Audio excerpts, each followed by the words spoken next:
Yeah, well, welcome. Definitely a few new faces too. Warm welcome to you.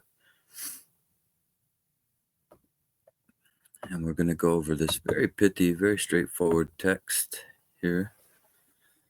Instructions for high capability practitioners of the highest caliber. Now, as I mentioned before, this has 9 divisions. So the highest caliber, medium, and lowest caliber. And this all depends on where you're at on the path. And some of you I've seen, it's quite obvious that you're ready for Dzogchen, you're ready for a more bare bones meditation kind of practice. And in that case, the highest of the high in here would make sense to you.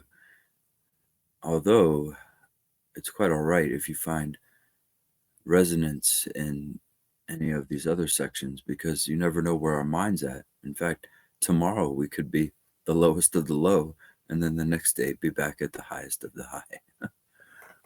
So it's quite versatile and dynamic in that sense.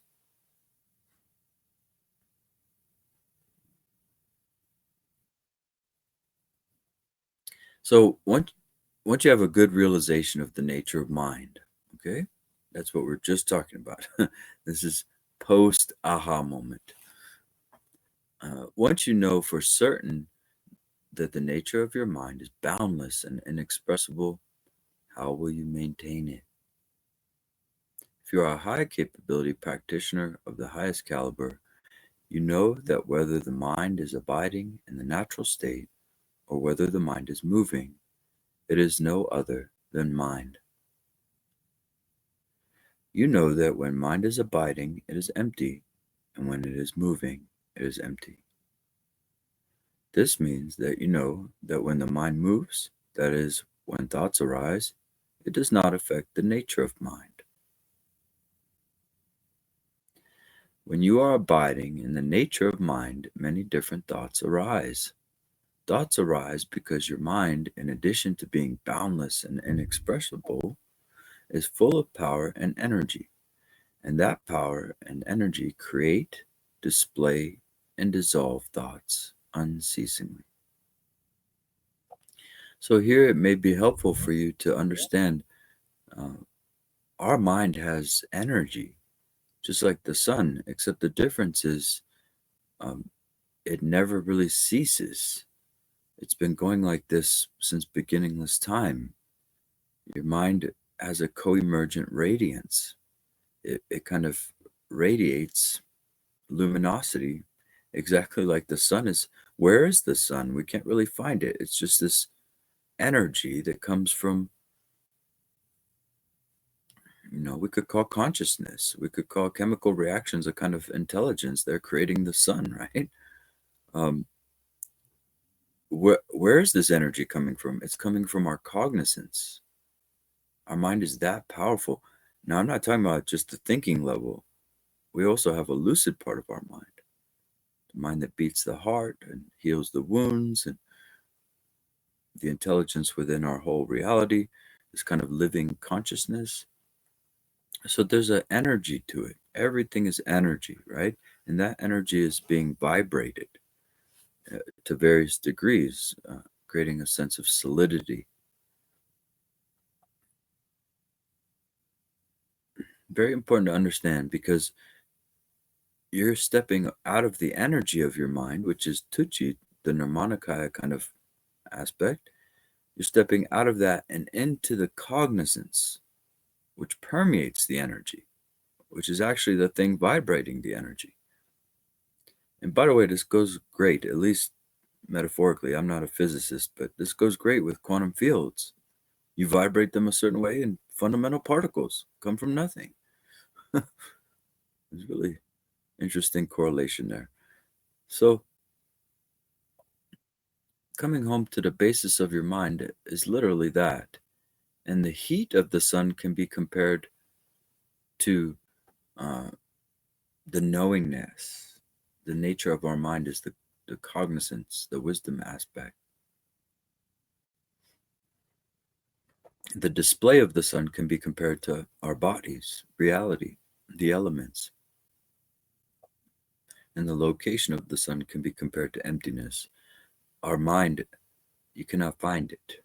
It's everywhere, yet nowhere. Okay? So that energy aspect is very interesting. That's a deep kind of tunnel to go into as well if you ever want to explore it. It doesn't have to be a tunnel. It can be just complementing your day-to-day, actually. So your mind is active and busy. This is part of its nature.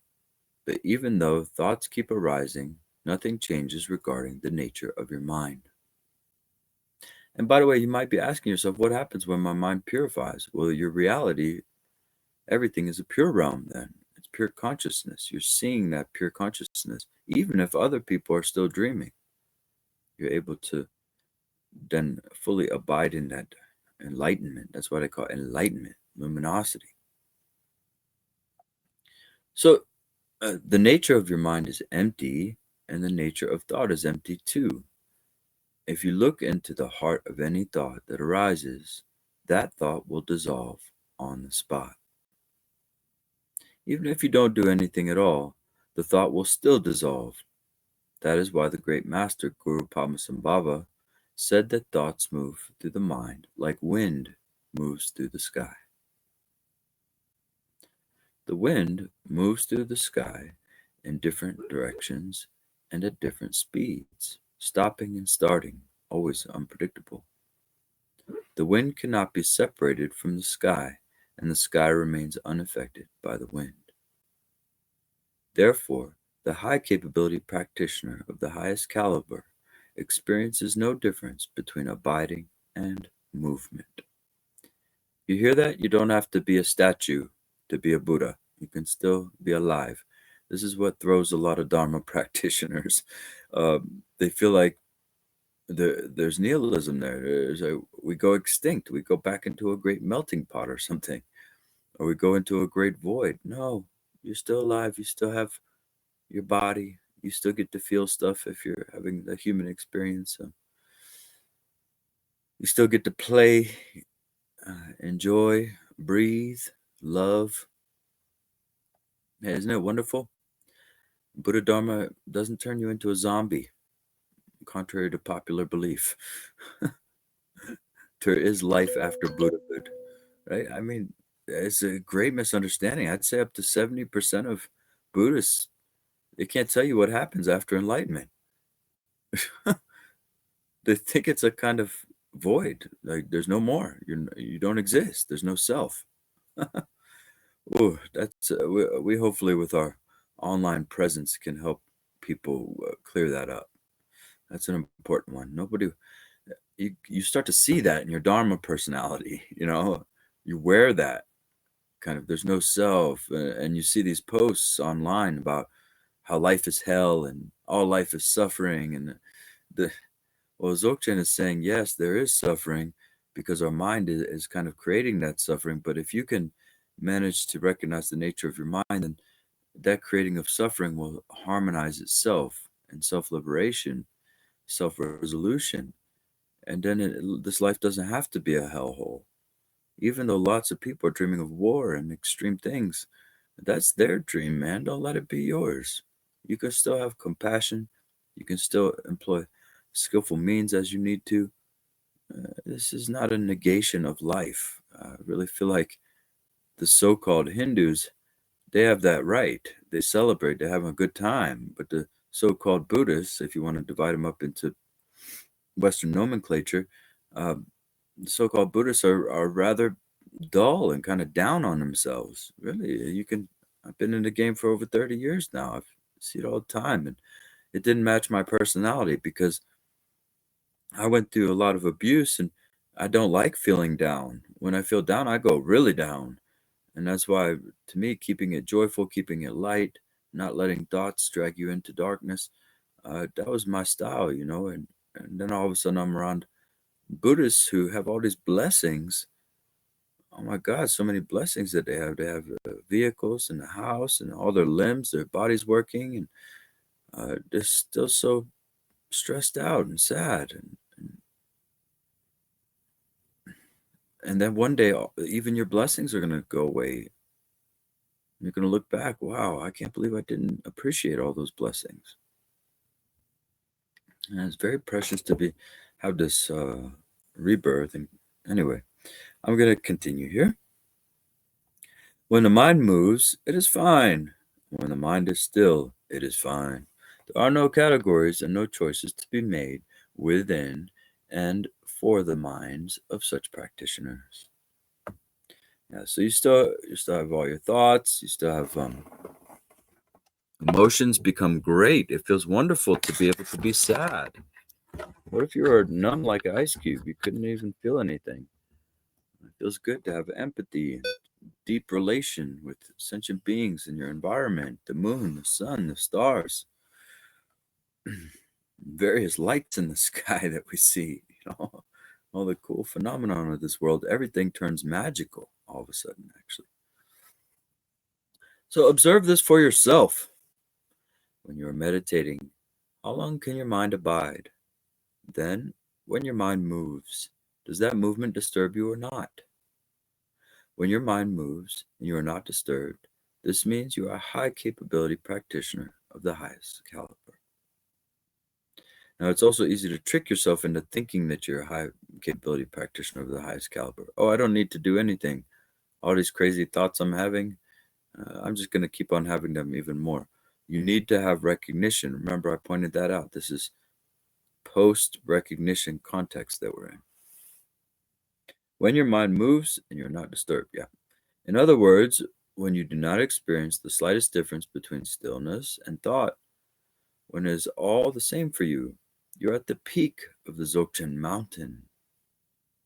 At that time, you can practice in the busiest, most chaotic places, for instance, in Times Square in New York City, or in the railroad stations in India. The Dzogchen teachings say that when your realization is strong, being in such turbulent places is not disruptive at all. Rather, it serves to enhance and deepen your practice.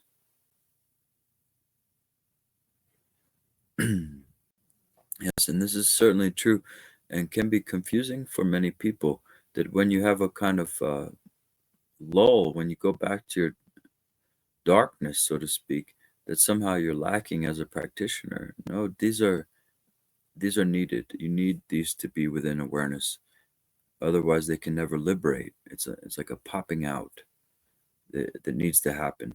So don't judge yourself too harshly if you fall back into some of these patterns. When this is your experience, you are in the wisdom state. All your perceptions are wisdom perceptions. All your conceptions are wisdom conceptions. All your thoughts are wisdom's display. You have the same realization as Buddha Shakyamuni, Guru Padmasambhava, and all the great masters such as Dorje, Sri Singha, and Longchenpa. The great masters do not make distinctions. Their realization is profound and unshakable. For them, everything is the display of the true nature. That is so beautiful, isn't it? And you start to see that in your own mind's eye. That's why this group is pretty radical too, that we start to incorporate all of reality as part of our meditation. So we don't just leave thoughts and emotions, we're leaving all of reality. And so there's self-resolution happening in reality as well, okay? You're outside and inside, those boundaries break and you're starting to harmonize the whole thing in a holistic way just by coming into the nature of mind. It's so simple, so deep you cannot fathom it, like Naguma said. So thoughts and emotions may arise for a time due to habitual patterns, but for these practitioners, all such mental events are instantly liberated into the natural state. I love it. It's just what I'm saying, what the text is saying, in full agreement, full harmony, not a single break in this. And I guarantee you, if Longchenpa was here, he'd be saying the exact same thing. Guru Padmasambhava would be saying the exact same thing. Their only concern is for you to reach liberation. None of this other stuff matters. Okay? It's the same language. Why would we want to invent something new? We can just keep pointing to the same liberation. All right, this is wonderful. That's why I love the Kempo brothers' approach. They're always very pithy and direct. Emotions and thoughts, however strong, cannot bind them because they instantly merge into the great emptiness state. By way of example, the teachings say that you are being tied by ropes. The ropes catch fire and burn to ashes. It is impossible to be bound.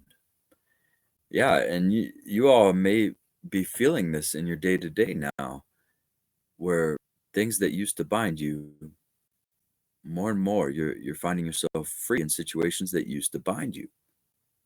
This is a great revelation that our practice is working, that Dzogchen's actually taking effect. Our compassion increases, our wisdom increases. We're no longer bound up by samsara. So thoughts and emotions may come, but they are expressions or reflections of emptiness. Or as Tenzin Wangyal likes to say, ornaments, right? Lots of different ways of putting that. Empty appearances is kind of Mengagdi Dzogchen expression. So this is the teaching of Prajaparamita, Madhyamaka, Mahamudra, and Dzogchen. You see that? We're not dividing between Prajaparamita and the Mahayana. We're not dividing between the Mahamudra of the Kagyus, between Madhyamaka philosophy, which is a philosophy of negation anyway. There's a holistic, there's a unity here within the nine yanas, within the whole Dharma. There's a unity. It doesn't have to be divided the way they do so much now. So therefore, great Dzogchen practitioners do not accept and reject. There's nothing to figure out and nothing to choose. Everything is the display and expression of the natural state. At this point in the text, Master Patrul Rinpoche quotes Organ Rinpoche, Guru Padmasambhava, the precious one from Organ, which is one of Guru Padmasambhava's names, who said, "The nature of thought is Dharmakaya. Dharmakaya is a synonym for emptiness." See, there you have it. It's explicitly Dharmakaya, one sentence. Yeah, very good. 6 words, one sentence. Very good. Dharmakaya is emptiness. You can think of it that way. Your awareness, you can't find it. It's empty of a permanent location. So they say it's Dharmakaya. What is your awareness? Sambhogakaya, the enjoyment body. So Guru Padmasambhava is saying that there is no difference between thought and emptiness. Thought is emptiness. The great masters who have this realization transcend all limitations. Their minds are utterly open and free, which is why they can effortlessly perform miracles. Owing to their great compassion, they will say and do anything at all that will inspire us to seek and find the freedom that they embody. I want you to keep this in mind when you're entering into Tantra or Dzogchen. Tantra is a little bit more dangerous because they'll use that as an excuse for abuse. But, if you run into authentic teachers, that's all they care about. They'll do anything that they can for you to have that realization and your entry into freedom. What else matters? Go have fun then. You're free. So these miraculous words and deeds are known as manifestations of crazy wisdom. Wisdom loco.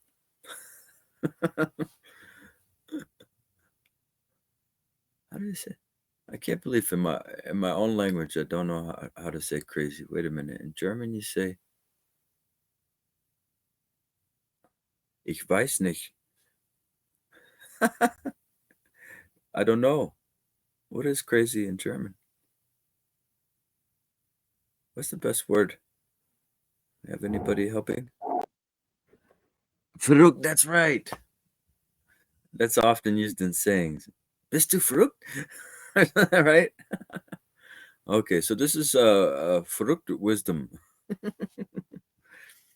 So these manifestations are crazy from our perspective. How can a human being fly unaided through the sky? Okay, I'm not getting into this stuff. I haven't seen anybody fly through the sky or walk on water recently, so I'm not using these as miracles. And I hate when they bring these up because what if what if the average practitioner doesn't find themselves able to fly? Then they're like, "Oh, I'm not a yogi." This is part of this fantastic kind of narrative that the Buddha is there, I'm here. The yogis are there, I'm here. All right. I don't know what it is. Maybe degenerate times, maybe things are getting more solid. I don't know. But we're not going to be concerned with flying through the sky and walking on water unless you've seen that, unless you can do that yourself. This is the part that bugs me. Why do we have to lace in the simple truth with this fantastic stuff? I know some of you believe in this stuff, and I'm convinced that there probably were some people flying around. I've seen some very interesting Tsalung yoga, but it's inaccessible. That's what bugs me. Okay. So you could think of a dream. How do you fly in a dream? Your mind is making you fly in a dream. It's making you can walk on water in a dream. That also shows the power of your mind. And the main point that's being made here, I wish that they would stop using these kinds of metaphors, though, honestly. So how can someone walk on water, appear in several places at once, or live for thousands of years? Our regimented mind says impossible. To these great masters, however, nothing is impossible. Yeah, and I'm not saying it's impossible, okay? I'm just saying that you want evidence, you want to lead up to that. For me, I don't say it's impossible because through my mind science, I've seen, yeah, we can start to overcome the barriers of our own convictions. We're very subscribed to this reality, the shapes, the solidity of it, and that can start to soften for you. But unless you have inductive reasoning, unless there's reason for you to go all the way into we can fly, you don't want that to just be a belief. Okay. You want that something that you can prove through inductive reasoning and through evidence. Otherwise, we're jumping too far over. Okay. I'm not trying to be difficult or unkind. I do. I believe there's so much magic and miraculous kind of activity, but we need to access it, not just believe in it. All right, and I think that's the end of the chapter, right, Yeshi? And thank you so much, Yeshi, for doing all that. You've been making a great organization on YouTube there of these videos, and I really do appreciate that. It's awesome work that you're doing. And by the way, today we have a lot of people here, so I hope everyone was able to get a good connection and hear the essence of this point, which is quite simple, quite accessible. And thank you for that.